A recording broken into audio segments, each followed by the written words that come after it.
On the homepage at gymnasium.net, I talk about routines, diet, exercise, goals, and how you can use these tools to live a life of health and fitness. This stuff is really important and sits at the foundation that everyone should be addressing when pursuing a healthy life. But honestly, this is just the socially acceptable shop window for a much larger thing that I want to inspire you into, something that's hidden and deep and complicated. But I hope to explain myself here at least a little bit so that you can see why I care about this stuff so much and maybe get you to care about it too.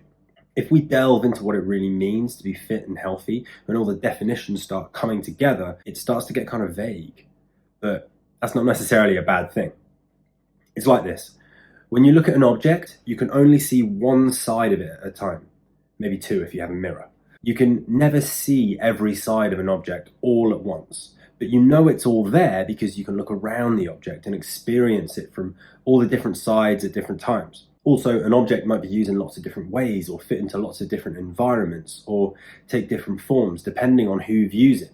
So the object isn't just all these sides, but also all these situations. And by holding each of these facets of the object in mind at once, you can start to get a sense of what it really is and what it's for. By fitting these together, we can identify a single form that ties all the sides of the object together. But you can only see or describe one aspect of the object at a time. You can never fully grasp what the object is in its entirety. Every object, therefore, has a kind of hidden form that can only really be understood after getting a real multi-dimensional experience of it. No object is one exact thing or one situation or one definite image. This is why health is difficult to define. There's a form to it that you can only really learn through experiencing these different aspects. Health is obviously about being in great physical shape, so of course it's going to look like all the normal things we associate with it when you look at the definite examples: press-ups, squats, to-do lists, meal plans, routines, diet, exercise, goals, etc. But it's not just about being in great physical shape. It's much more than that. Health is also about knowing how to achieve what we truly want out of life. Knowing the right way to go and the right things to value, completing the long journey and finding the path to an ultimate point where there's nowhere left to go. It's not a fixed thing we can define in any conventional way, but you know it when you see it, and you know it when you don't. It's a vibe, we experience it. Fitness, on the other hand, has a pretty concrete definition. I define fitness as appropriate action. Action which is relevant and suitable to the starting point and the goal. In this case, the goal of health. So, fitness isn't something you pursue for its own sake. It's constrained by the fittedness of the actions in relation to the goal.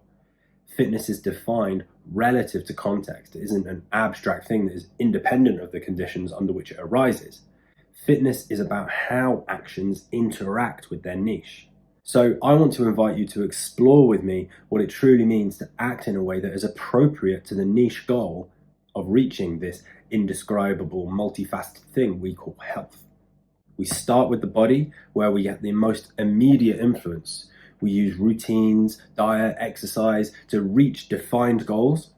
But then by going through this process together with you, I hope to go further and pursue a more excellent version of healthy living that extends out for everyone forever.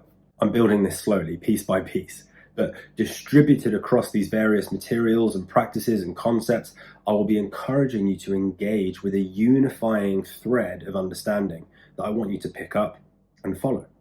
So I'm going to start with 6 core ideas which I will expand on in a series of published posts.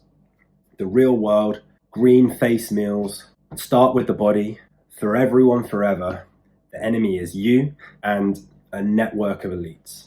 This series will act as a kind of manifesto or an orientation for what gymnasium.net is all about. There's always more to be said, and it's always going to be a work in progress, but this is my way of giving you a flavor of what we're progressing towards here, so that you have enough to go on if you want to join with me on the same journey.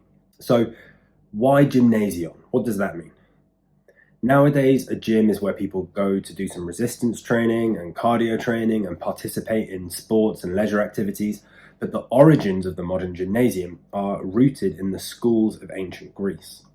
The word gymnos means naked, and this type of school was called a gymnasion because the attendees of these schools would train naked in the Mediterranean heat.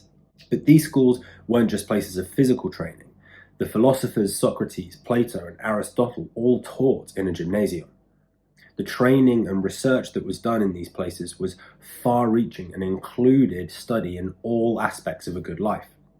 This was where people learned how to exist in a society in a way that was mindful and virtuous. While we no longer train in the nude these days, I still believe it's important to have an honest and unashamed approach to our self-development. Exposing ourselves to difficult work and hard truths is the first step to a better life. This is especially true when it comes to routines, diet, exercise, and realistic body goals. But getting in great physical shape is only the very beginning. Beyond this surface level, there's a much grander project, and we ought to be intentional about how the training we do in the gym translates into benefits that proliferate into our lives, and then further still into society at large. So check out the rest of this series of 6 core ideas and join me in exploring how the simple, practical, tried and tested fitness advice I follow reveals something deeper. Each idea shows a new and different side of what it means to be healthy, and by considering each facet, we can start to approach an understanding of what we really mean when we talk about health, and maybe even get a bit healthier along the way.